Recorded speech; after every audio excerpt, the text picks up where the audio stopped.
आज के अनंत का फंडा के एपिसोड में सबसे पहले हम प्लाजा वायर्स के आईपीओ के रिलेटेड सारे इंपॉर्टेंट पॉइंट्स को स्टडी करेंगे और डिस्कस करेंगे। चलिए शुरू करते हैं।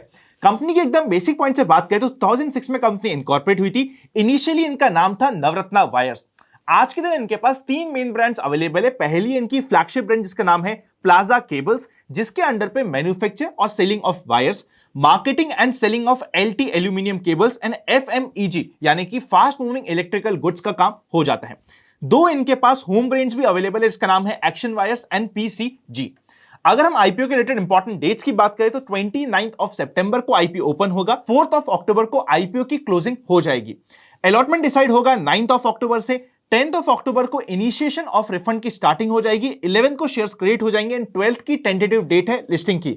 ऑब्वियसली 12 ऑफ अक्टूबर से पहले ही लिस्टिंग हो जाएगी as per recent trend. Lot size 277 shares का एक लॉट होगा। 14,958 रुपीज का एक लॉट का अमाउंट हो जाएगा। एचएनआई स्मॉल कैटेगरी में अप्लाई करने के लिए 14 लॉट्स के लिए अप्लाई करना पड़ेगा और एचएनआई बड़ी कैटेगरी में 67 लॉट्स के लिए अप्लाई करना पड़ेगा। आईपीओ से पहले प्रमोटर की होल्डिंग 100% थी। आईपीओ के बाद 69.38% रह जाएगी। 51 से 54 रुपीज का प्राइस बैंड है। छोटी प्राइस बैंड का आईपीओ है। कट ऑफ प्राइस यूज करते हैं रिटेल में और एचएनआई कैटेगरी में 54 के प्राइस को हमें टाइप करके पंच करना पड़ेगा। 71 करोड़ का आईपीओ है।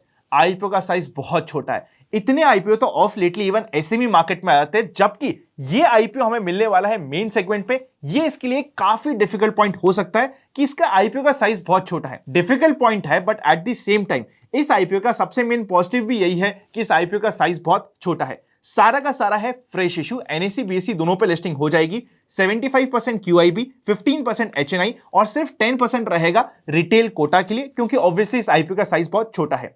अगर हम फाइनेंशियल्स की बात करें तो कंपनी के टोटल एसेट्स 99 करोड़ थे 2021 में, बढ़ते बढ़ते 112 करोड़ पे पहुंच गए। डिसेंट ग्रोथ रेट है।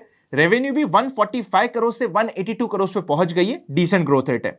प्रॉफिट आफ्टर टैक्स काफी कम है। बहुत छोटी कंपनी है। 4 करोड़ का प्रॉफिट था 2021 में, जो बढ़ते बढ़ते 7 करोड़ पे पहुंच गया है। ग्रोथ रेट काफी अच्छी है, पर साइज ऑफ द कंपनी अभी बहुत छोटा है। आईपीओ का साइज भी बहुत छोटा है। प्राइस बैंड भी बहुत छोटा है। ये आपके लिए इंपॉर्टेंट पॉइंट ऑफ डिस्कशन हो जाता है। नेटवर्थ आज के दिन 53 करोड़ के आसपास की है। टोटल बोरिंग्स 39 करोड़ पे स्टेबल है। बोरिंग्स बहुत ज्यादा बढ़ नहीं रही है, काफी कंट्रोल्ड है। डेट टू इक्विटी रेशियो भी 0.75 पे काफी अच्छा दिख रहा है। पी रेशियो 21.95 का कंफर्टेबल है। मार्केट कैप 236 करोड़ का है। रिटर्न ऑन इक्विटी 14.15% का। रिटर्न ऑन कैपिटल एम्प्लॉयड 15.57% का। रिटर्न ऑन नेटवर्थ 14.16% का है। अच्छा है, मतलब कंपनी के फाइनेंशियल्स डिसेंट है। आईपीओ का साइज छोटा है, इसलिए लिस्टिंग के बाद ये आईपीओ लिस्ट होगा T2T सेगमेंट में, जहां पे सिर्फ 5% का सर्किट रह जाएगा और ज्यादा अप एंड डाउन होने की वहां पे पॉसिबिलिटी नहीं रहती है। पीयर कंपैरिजन में अगर कुछ हम इंपॉर्टेंट नाम से कंपेयर करने की कोशिश करें, पहला नाम आता है कोट केबल, जिसका पी रेशियो है 16.65 का। अल्ट्रा कैप पी रेशियो है 24.18 का। वी मार्क पी रेशियो है 25.55 का। डायनेमिक केबल्स पी रेशियो है 32 का। पैरामाउंट जिसका पी रेशियो है 23.75 का।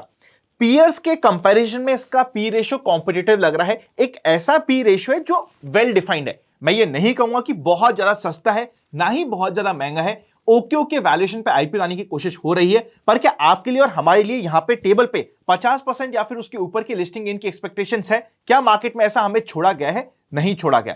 पर क्योंकि इस आईपीओ का साइज छोटा है, 10% से लेके 25% की लिस्टिंग इनकी एक्सपेक्टेशंस आज के दिन यहां पे बन सकती है और ग्रे मार्केट प्रीमियम भी अराउंड 18% के आसपास का चल रहा है, जो हमें इसकी लिस्टिंग की एक्सपेक्टेशंस का माइंडसेट दे रहा है। मेरी पर्सनली बात करें तो इस आईपीओ में, बिकॉज इस आईपीओ का साइज छोटा है, किस तरीके से सब्सक्रिप्शन आता है सेकंड डे पे, उसके बेसिस में डिसीजन बनाऊंगा कि मुझे रिटेल में अप्लाई करना है या फिर एचएनआई कैटेगरी में अप्लाई करना है।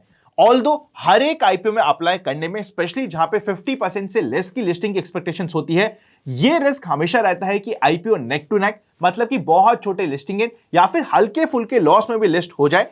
इस कंप्लीट कंडीशन को मानते हुए, पहचानते हुए, मैं पर्सनली फिर भी इस आईपीओ को पर्सनली कंसीडर करने का प्लान कर रहा हूं और स्टडी करने का प्लान कर रहा हूं। आपका क्या डिसीजन है मुझे कमेंट करके बता दीजिएगा।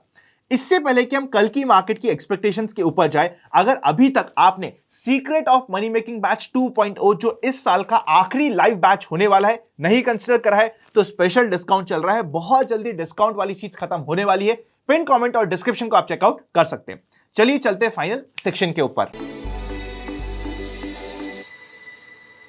जनरल मार्केट ट्रेंड अभी भी अप ट्रेंड में है, पर अगर number of volume distribution days बढ़ते हैं तो वहां पे जनरल मार्केट ट्रेंड न्यूट्रल जाने के बहुत पास होगा। कल के लिए हम पुट कॉल रेशियो को डिस्कस नहीं करेंगे क्योंकि कल के दिन है मंथली एक्सपायरी निफ्टी और बैंक निफ्टी की, वहां पे पुट कॉल रेशियो इंपॉर्टेंट नहीं रहेगा। चलिए चलते चार्ट पर इंपॉर्टेंट पॉइंट्स को डिस्कस कर लेते हैं, पर पहले एफआईज और डीआईज का एक्शन भी चेकआउट कर लेते हैं। 26 सितंबर को एफआईज ने 693 करोड़ की सेलिंग करी थी और डीआईज ने 700 करोड़ की परचेज करी थी। फिगर फाइनली थोड़े से कंट्रोल में आ रहे हैं। आज के दिन यहां पे मार्केट में एक इनसाइड कैंडल का ब्रेकडाउन देखने को मिला था। 1:1 का टारगेट मिला, पर बाद में मार्केट बाउंस बैक कर गया था। बाय द वे, यहां पे मुझसे भी एक चीज मिस हो गई जब यहां पे ब्रेकडाउन आया था, क्योंकि हमने कल ही डिस्कस किया था कि अगर पुट कॉल रेशियो 0.55 के पास चले जाता है तो वहां से बाउंस बैक आना ऑलमोस्ट सर्टन होगा।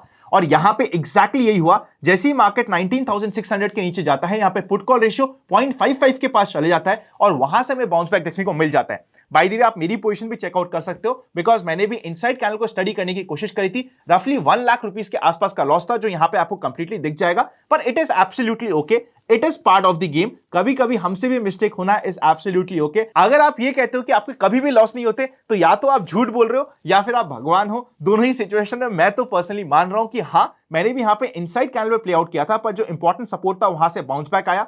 बाउंस बैक आने के बाद ऑल्दो 10 EMA के मल्टीपल सेटअप्स मिल रहे थे मुझे, बट बिकॉज मेरी पुरानी पोजीशंस खुली हुई थी, अटकी हुई थी, इसकी वजह से मैं नए सेटअप पे काम नहीं किया, बिकॉज जितनी क्वांटिटी में मुझे आज काम करना था वो वहां पे एग्जॉस्ट हो गई थी। अब अगर कल के दिन की बात करें, जिस तरीके से मार्केट ने आज के दिन बाउंस बैक दिया है, मार्केट के लिए बेस्ट के सिनेरियो ये होता है कि मार्केट फ्लैट या फिर हल्का सा गैप डाउन ओपन हो।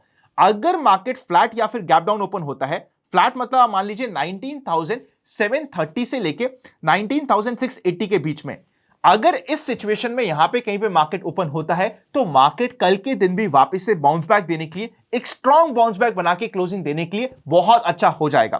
पर इसके अलावा अगर कल के दिन मार्केट गैप ओपन होता है, स्पेशली 19,800 की रेंज में, वहां पे आप ये समझिएगा कि आप भाग के काम नहीं कर सकते, आपको सेटअप का वेट करना पड़ेगा। 19,800 के लेवल्स के आसपास पुराने रेजिस्टेंस मार्केट के पास आ रहे हैं, जहां पे मार्केट को, अगर मार्केट गैप ओपन हो जाता है, सपोज करते 760 से लेके 780 की रेंज में, फिर आपको वेट एंड वॉच करना पड़ेगा, क्योंकि गैप ओपन हो गया तो वापस से प्रॉफिट बुकिंग के चांसेस बने रहेंगे। पर फ्लैट या फिर गैप डाउन ओपनिंग सबसे बेस्ट होती है, जहां पे हमें पॉजिटिव साइड का ट्रिगर मिल जाएगा।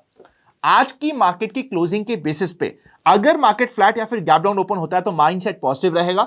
अगर गैप अप ओपन हो जाता है तो मेरा पर्सनल माइंडसेट वहां पे न्यूट्रल हो जाएगा। मैं भाग के काम करने में वहां पे इंटरेस्टेड नहीं रहूंगा, क्योंकि वापस से market zigzag movement, both side के मूवमेंट देने के लिए काफी ज्यादा चांसेस बन जाएंगे।